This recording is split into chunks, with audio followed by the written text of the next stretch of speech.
Denúncia gravíssima aponta que o presidente da CPI das Fake News, o senador Ângelo Coronel, PSDB, recebeu autorização do governo Jair Bolsonaro para direcionar R$ 40 milhões de recursos extras do orçamento a obras em seu reduto eleitoral. 247. O presidente da CPI, Comissão Parlamentar de Inquérito, que investiga das fake news, o senador Ângelo Coronel, PSDB, recebeu autorização do Palácio do Planalto para direcionar R$ 40 milhões de recursos extras do orçamento a obras em seu reduto eleitoral.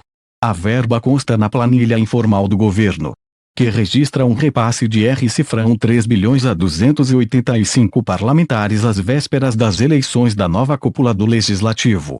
O PSD apoia os dois candidatos defendidos por Jair Bolsonaro, Arthur Lira, progressistas AL, na disputa pelo comando da Câmara, e a Rodrigo Pacheco, DMG, no Senado. A denúncia foi publicada pelo jornal Estado de S. Paulo. O partido, chefiado por Gilberto Kassab, recebeu a maior fatia do bolo disponibilizado pelo governo Bolsonaro às vésperas das eleições nas duas casas. Foram R$ 600 milhões. 20% dos R$ 3 bilhões. O senador Ângelo Coronel apareceu entre os 4 beneficiados em uma lista dos parlamentares do PSD que puderam indicar recursos. O senador negou irregularidades. É minha obrigação, como parlamentar, correr atrás de obras para o meu estado. É normal. Mas em nenhum momento foi em troca de votação, disse. O parlamentar afirmou que o dinheiro tinha sido prometido desde o ano de 2019. Segundo o coronel, o presidente do Senado, Davi Alcolumbre, DIAP, manteve a interlocução para garantir os repasses. Aqui o nosso interlocutor direto perante o governo é o Davi Alcolumbre, disse. É quem assumia, tocava e solicitava e intermediava junto aos ministérios para atender aos pleitos dos parlamentares. Acrescentou. Após sugerir a recriação dos Ministérios da Cultura, do Esporte e da Pesca, para acomodar os partidos do Centrão, Jair Bolsonaro negou que esteja preparando uma reforma ministerial em larga. Não tem nada de mudança nos ministérios. Só tem a vaga do Pedro, da Secretaria-Geral, disse. 247. Após aventar a possibilidade de recriar os Ministérios da Cultura, do Esporte e da Pesca, caso isso ajudasse a destravar pautas do interesse do governo junto ao Congresso, Jair Bolsonaro negou que esteja preparando uma reforma ministerial em larga escala para abrigar aliados do Centrão. Não tem nada de mudança nos ministérios. Só tem a vaga do Pedro, da Secretaria-Geral, disse Bolsonaro neste sábado, 30. De acordo com a CNN Brasil, atualmente, a Secretaria-Geral é ocupada interinamente por Pedro Souza. Eu disse que os 3, Marcelo Magalhães, Esportes, Mário Frias, Cultura, e Jorge Seife, Pesca, mereciam ser ministros. Mas não está previsto. Não é fácil criar ministério. Tem burocracia. Aumento de gastos. Completou. Sobre a possibilidade do ministro da Cidadania, Onyx Lorenzoni, assumir o comando da Secretaria-Geral, Bolsonaro disse apenas que ele era um coringa. Conheço o Onyx há muito tempo e confio nele para ocupar qualquer posição. Ressaltou. A ida de Lorenzoni para a vaga abriria a possibilidade de que o Ministério da Cidadania fosse entregue a partidos do Centrão.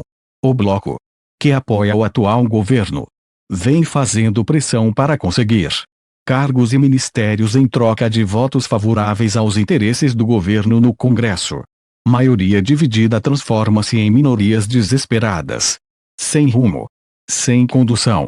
Porque jamais haverá um único líder para facções diferentes. Viramos um bando. Deixamos de ser partido, escreveu o senador Renan Calheiros em um grupo de WhatsApp. 247. O senador Renan Calheiros, AL, disse que o MDB, partido ao qual é filiado, virou um bando. A afirmação do parlamentar foi postada em um grupo dos senadores da legenda no WhatsApp. Um dia após a bancada abandonar o apoio à candidatura de Simone Tebet, MS, a presidência da Casa em prol da postulação de Rodrigo Pacheco, DMG. Maioria dividida transforma-se em minorias desesperadas. Sem rumo. Sem condução. Porque jamais haverá um único líder para facções diferentes. Viramos um bando. Deixamos de ser partido. Diz uma das mensagens de Renan que foram repassadas pelo grupo. Segundo reportagem do jornal Estado de S. Paulo. Renan também afirma que o MDB cristianizou Simone Tebet e virou pedinte. Com a bancada mendigando. Para conversar com o atual presidente do Senado. Davi Alcolumbre, DIAP, e receber carguinhos como favor.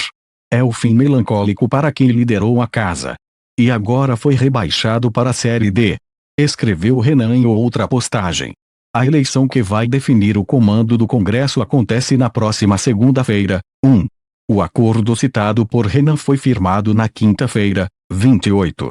Quando o senador Eduardo Braga, AM, líder do MDB na casa, se reuniu com Alcolumbre. Na ocasião, ficou acertado que a legenda apoiaria a candidatura de Pacheco em troca da vice-presidência do Senado, a segunda secretaria e o comando de duas comissões. Responsável pelo golpe de 2016 e pela teoria da escolha muito difícil, que igualou o fascismo de Jair Bolsonaro à social-democracia de Fernando Haddad. O ex-presidente Fernando Henrique Cardoso deixou claro que não apoiará um nome do PT nas próximas eleições. 247 Um dos principais articuladores do golpe de 2016. O ex-presidente Fernando Henrique Cardoso afirmou que Jair Bolsonaro poderá ser reeleito em 2022 caso tenha como principal rival um candidato do PT. Se ficar PT e Bolsonaro, a chance de Bolsonaro ganhar é grande. Atribui-se muita coisa errada ao PT, disse de acordo com o jornal Valor Econômico. O ex-presidente, que junto com o PSDB atuou de forma decisiva no impeachment da presidente Dilma Rousseff, e na chegada de Jair Bolsonaro ao poder, defendeu que o adversário do ex-capitão seja capaz de angariar o apoio de diferentes partidos. Se quisermos ter possibilidade de vitória, tem que unir todas as forças. Todas as forças que se dispuserem a trabalhar. Isso vai depender de quem é o candidato. Afirmou durante participação em uma conferência virtual realizada pelo Banco Credit Suisse nesta quarta-feira, 27. Ele também sugeriu os nomes dos governadores de São Paulo e do Rio Grande do Sul. João Doria, PSDB, e Eduardo Leite, PSDB. E do apresentador Luciano Huck, sem filiação partidária, como possíveis candidatos ao pleito de 2022.